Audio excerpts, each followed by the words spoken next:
प्यारे बच्चों, आज हम लोग रियल नंबर के बारे में पढ़ेंगे, जो कि क्लास 10 का पहला चैप्टर है। तो रियल नंबर जानने से पहले हम लोग नंबर सिस्टम के बारे में थोड़ा सा पढ़ते हैं, फिर रियल नंबर भी देखेंगे। तो हमारा नंबर सिस्टम है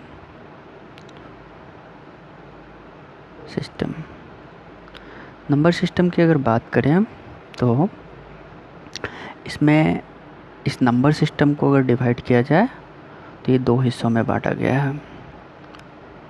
पहला है हमारा रियल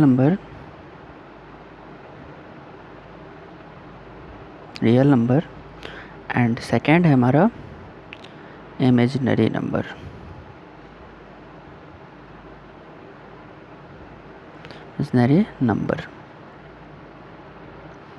अगर हम लोग रियल नंबर की बात करें तो रियल नंबर को फिर 2 पार्ट्स में कैटेगराइज किया गया है।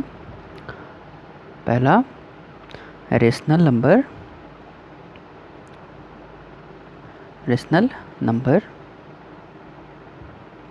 And second irrational number. फिर रेशनल नंबर के भी बहुत सारे पार्ट्स है जो हम लोगों ने जूनियर क्लास में पढ़ा है, जैसे जैसे natural number, whole number, prime number, composite number. इस तरह से ये पूरा का पूरा सेट मिल करके रियल नंबर बनता है। जैसे कि हमारा जो नेचुरल नंबर की अगर मैं बात करूं तो नेचुरल नंबर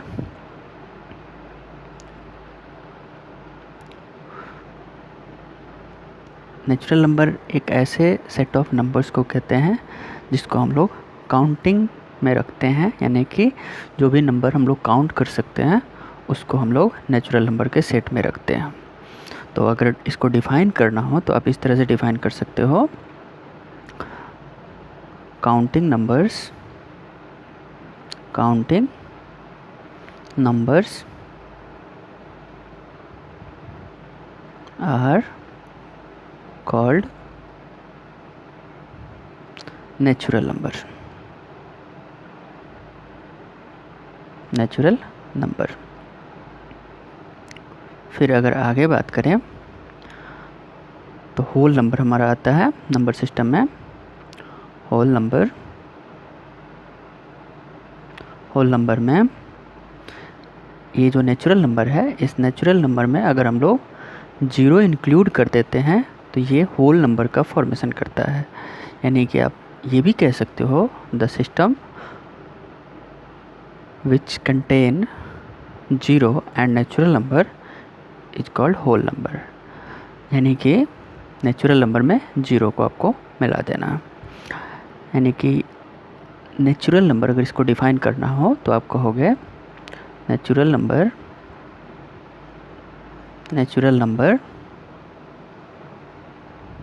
इंक्लूड विथ 0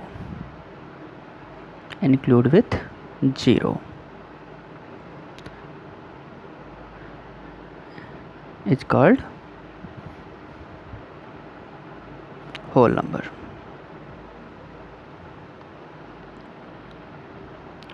फिर एक और हमारे पास में नंबर आता है जिसको हम लोग कहते हैं prime number. Prime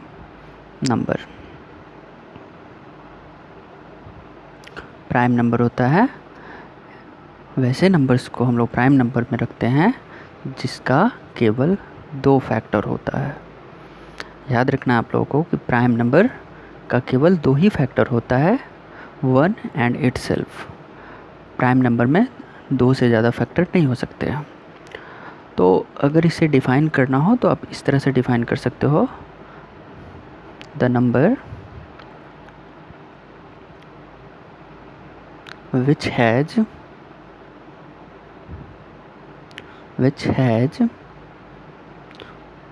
only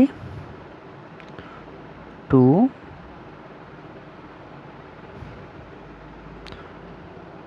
factors called prime number.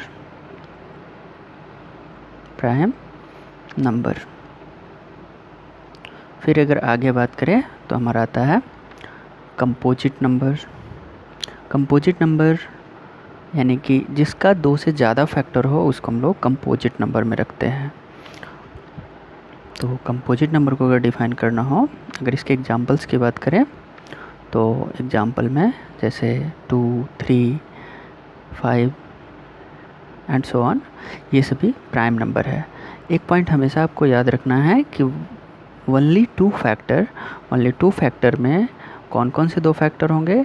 तो एक फैक्टर हमारा होगा 1 और दूसरा होगा वो खुद यानी कि इटसेल्फ। इसके अलावा दूसरा कोई फैक्टर नहीं हो सकता है। 1 हो सकता है या वो खुद वो नंबर हो सकता है। इसके अलावा दूसरा कोई भी अगर फैक्टर किसी नंबर का होता है तो वो प्राइम नंबर नहीं होगा। फिर हम लोग बात कर रहे थे कंपोजिट नंबर की। कंपोजिट नंबर, तो कंपोजिट नंबर की बात करें तो कंपोजिट नंबर में वो सभी नंबर्स आते हैं जिसके 2 से ज़्यादा फैक्टर होते हैं, जैसे 4, 6, 8, 9, ये सभी ऐसे नंबर है जिसके 2 से ज़्यादा फैक्टर हैं। यानी कि आप ऐसे सेट ऑफ नंबर्स को कह सकते हो जो 2 से ज़्यादा फैक्टर वाला नंबर हो। यानी कि लिख सकते हो आप डेफिनेशन में, the number which has more than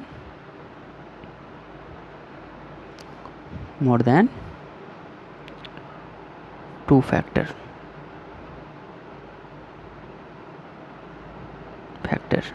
ऐसे सेट को हम लोग कंपोजिट नंबर कहते हैं। फॉर एग्जांपल की अगर बात करें तो हमारा नंबर आता है जैसे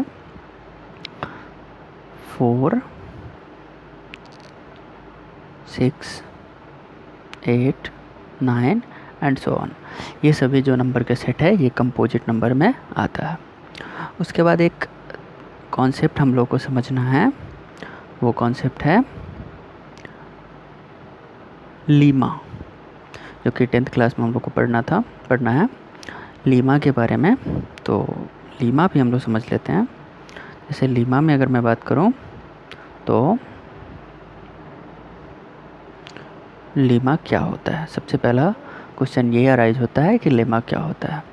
तो लीमा एक ऐसे स्टेटमेंट को कहते हैं जो पहले से प्रूव्ड है, यानी कि the statement which is proven and used for proving another statement, उसी को हम लोग लीमा कहते हैं। यानी कि जो पहले से प्रूव है जो स्टेटमेंट और किसी दूसरे स्टेटमेंट को प्रूफ करने में हेल्प करता है, उसका हम लोग यूज करते हैं, उसको हम लोग लीमा कहते हैं। यानी कि अगर इसको आप डिफ़ाइन करना चाहते हो तो आप लिख सकते हो अ Lima is a proven statement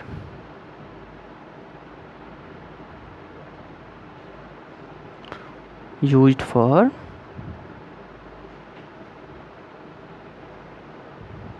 proving another statement.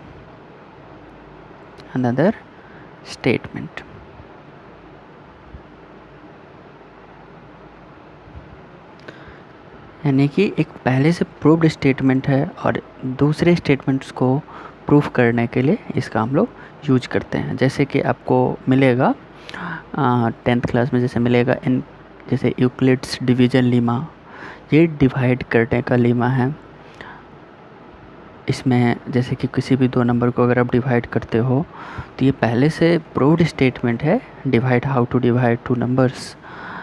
तो इंटीजर्स को कैसे आप डिवाइड करते हो, तो उसको हम लोग अब यूक्लिड्स एक बहुत बड़े मैथमेटिशियन थे, उन्होंने इस कंसेप्ट को दिया था, तो इसलिए इस डिवीज़न लेमा का नेम है यूक्लिड्स डिवीज़न लेमा, जिसमें बताया जाता है कि dividend is equals to divisor into quotient plus remainder, और इस कॉन्सेप्ट का यूज करके हम लोग डिवाइड कर सकते हैं।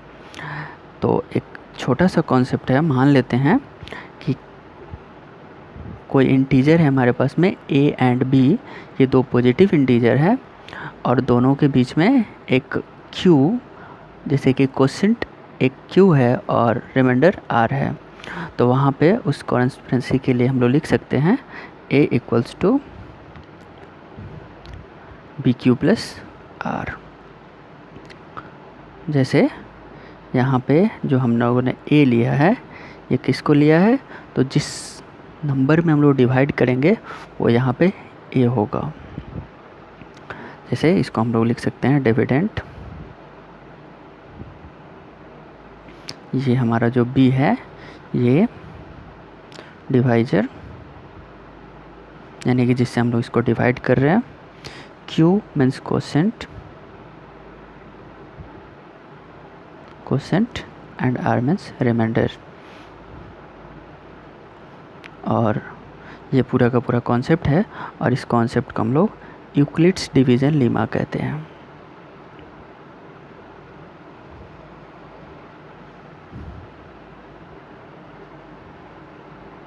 Euclid's division lemma.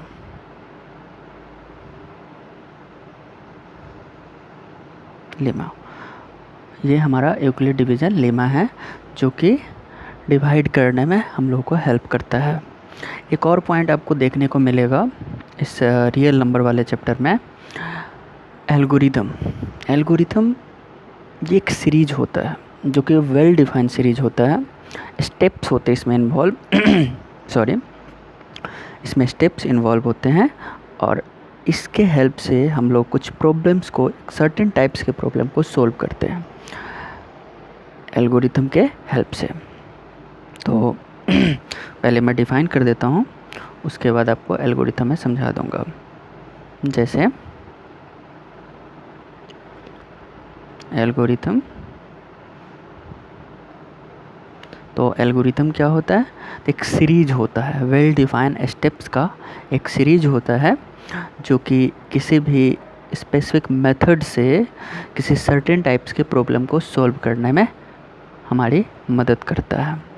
तो अगर मैं डिफ़ाइन करूँ तो इसको लिख सकता हूँ an algorithm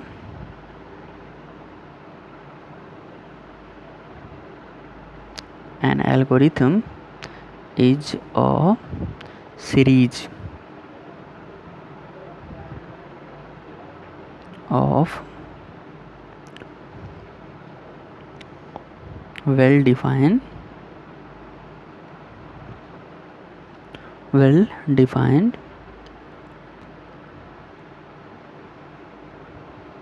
well-defined steps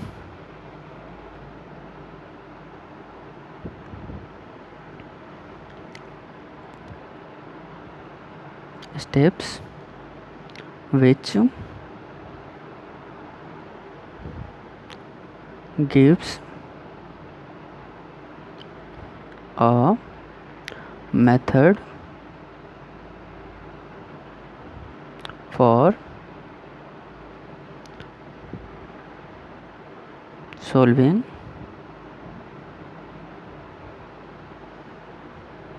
a certain type of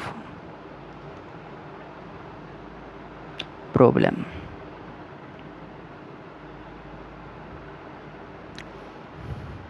देखिए, एल्गोरिथम होता है, एक सीरीज होता है, वेल डिफाइंड सीरीज होता है, इसमें बहुत सारे स्टेप्स इन्वॉल्व होते हैं, ये एक मेथड देता है जो किसी सर्टेन टाइप्स के प्रॉब्लम को हम लोग सॉल्व कर सकते हैं।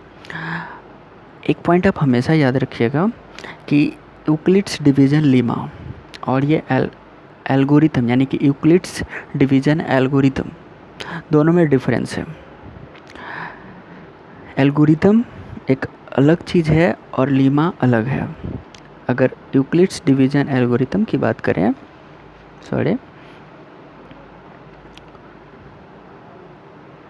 यूक्लिड्स डिवीजन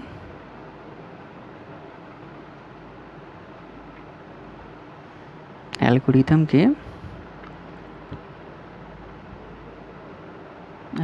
की बात करें तो ये जो यूज होता है एल्गोरिथम वाला, ये हमेशा HCF निकालने के लिए यूज होता है। जब भी आपको 2 नंबर्स का HCF निकालना होगा तो आप यूक्लिड्स डिवीजन एल्गोरिथम का यूज करोगे। हाँ, वहीं पे अगर आपको डिवाइड करना है और उसको चेक करना है तो उसके लिए आप यूक्लिड्स डिवीजन लीमा का यूज करोगे। वन मोर थिंग, ये जो रिमाइंडर होता है, एक बात हमेशा याद रखिएगा कि यहाँ जो मैंने रिमाइंडर लिखा है कि हमेशा जिसे आप डिवाइड करते हो उससे छोटा होगा। जैसे यहाँ पे एक छोटा सा पॉइंट मैं लिख देता हूँ, जैसे 0 से हमेशा रिमाइंडर इक्वल हो सकता है या उससे बड़ा हो सकता है, लेकिन वो हमेशा इस बी मैंने बताया था डिवाइजर, तो डिवाइजर से हमेशा छोटा होता है। अगर वो डिवाइजर से बड़ा होगा तो फिर क्या होगा, तो फिर वो आगे डिवाइड आपको करना पड़ेगा, उसका वहीं पे एंड नहीं होगा। फॉर एग्ज़ाम्पल, जैसे कि मैं छोटा सा एग्जांपल लेता हूँ, जैसे कि मान लो कि आप 2 से 17 को डिवाइड करते हो, तो यहाँ पे 2 से अगर आप 8 टाइम्स में इसको करोगे तो ये 16 होता है, यहाँ पे 1 आएगा। आप देख सकते हो कि यहाँ पे रिमाइंडर जो हमारा 1 आया ये 2 से छोटा है। हाँ, किसी केस में ऐसा भी हो सकता है कि रिमाइंडर 0 हो सकता है, लेकिन 2 के इक्वल इस क्वेश्चन में नहीं होगा। तो इस तरह से इसको हमेशा आपको ध्यान में रखना और तब तक आपको डिवाइड करना है जब तक ये रिमाइंडर आपके डिवाइजर से जब तक छोटा नहीं हो जाता है या वो 0 के इक्वल नहीं हो जाता है। इस चीज़ को हमेशा आपको याद रखना है, ये आपको बहुत सारे क्वेश्चंस बनाने में हेल्प करेंगे। आगे अगर मैं बात करूं तो हम लोग को एक और छोटा सा कॉन्सेप्ट देखना है, जिसमें 2 नंबर्स को कुछ क्वेश्चंस आपको दिए होंगे, जैसे कि ऑड नंबर, इवन नंबर, इससे रिलेटेड कुछ कॉन्सेप्ट्स आते हैं आपके क्वेश्चंस में बनाने के लिए, फिर HCF बनाने के लिए मिलता है आपको। तो उसको आप कैसे करते हैं, 2-3 मेथड है हमारे पास में HCF बनाने का। जैसे आपको बोला जाता है कि प्राइम फैक्टराइजेशन मेथड से HCF निकालना है या डिवीज़न मेथड से LCM निकालना है, HCF निकालना है, ये सब भी हम लोग अभी देखेंगे। हाँ, कुछ एप्लीकेशंस का यूज करके, ये जो आप लीमा आप देख रहे हो यहाँ पे, इस लीमा में एप्लीकेशंस का यूज करके आप कुछ क्वेश्चंस को सोल्व कर सकते हो। जैसे एक छोटा सा क्वेश्चन आपको मिलेगा, जैसे कि जितने भी नंबर्स है, जितने भी ऑड नंबर है, इवन नंबर है, वो किस फॉर्म में रहते हैं। तो जैसे जितने भी इवन नंबर है वो 2m के फॉर्म में रहते हैं, ऑड नंबर 2m+1 के फॉर्म में रहता है। तो इस तरह के क्वेश्चंस आपको सोल्व करने के लिए मिल सकते हैं। तो वैसे क्वेश्चन को हम लोग how to solve that types of problem we discuss them. तो यहाँ पे हमारा एक थ्योरम भी अभी मैं प्रूफ करूँगा, उससे पहले एक छोटा सा कॉन्सेप्ट हम लोग देख लेते हैं, जो कॉन्सेप्ट है हमारा odd number and even number से रिलेटेड। तो उस कॉन्सेप्ट को पहले देख लेते हैं, फिर हम लोग उस टाइप्स के प्रॉब्लम्स को सोल्व करेंगे। जैसे आप लोग जानते भी होंगे इवन नंबर क्या होता है। जैसे अगर इस तरह का क्वेश्चन आता है, व्हाट इज़ इवन नंबर, तो इवन नंबर आप बताओगे वो सभी नंबर जो 2 के मल्टीपल होता है, या आप ये भी कह सकते हो जो नंबर 2 से कम्प्लीटली डिविजिबल होता है, उसको भी आप इवन नंबर कह सकते हो। तो याद रखना है आपको, the number which is divisible by 2 known as even number, even number. फिर एक छोटा सा और पॉइंट आपको याद रखना है, ऑड नंबर, यहाँ पे भी नंबर आप लिख सकते हो। तो ऑड नंबर क्या होता है? ऑड नंबर जो 2 से डिविजिबल नहीं होता है। जैसे अच्छा इवन का एग्जांपल की अगर बात करें तो जैसे 2, 4, 6 एंड सो ऑन, बहुत सारे नंबर्स ऐसे हो सकते हैं जो 2 से डिविजिबल होंगे या 2 का मल्टीपल होगा। वहीं पे अगर ऑड नंबर की बात करें तो वो सेट जो 2 से डिविजिबल नहीं होता, यानी कि जिसमें रिमाइंडर 1 आ सकता है, वैसे सेट को हम लोग ऑड नंबर कहेंगे। यानी कि द नंबर डिफाइन करने की अगर बात हो तो आप इस तरह से कर सकते हो, the number which is not divisible by 2 known as odd number या कॉल्ड ऑड नंबर, ये भी आप लिख सकते हैं। 2 नोन एज ऑड नंबर, इसको आप ऑड नंबर लिख सकते हैं, ऑड नंबर। फिर इसके बाद हम लोग एप्लीकेशंस के बारे में पढ़ेंगे, जो हमारा थ्योरम होगा, जिस थ्योरम के हेल्प से हम लोग कुछ क्वेश्चंस को सॉल्व करेंगे। जैसे कि जो भी इवन नंबर हमारा होता है या हमारा जो ऑड नंबर होता है वो हमेशा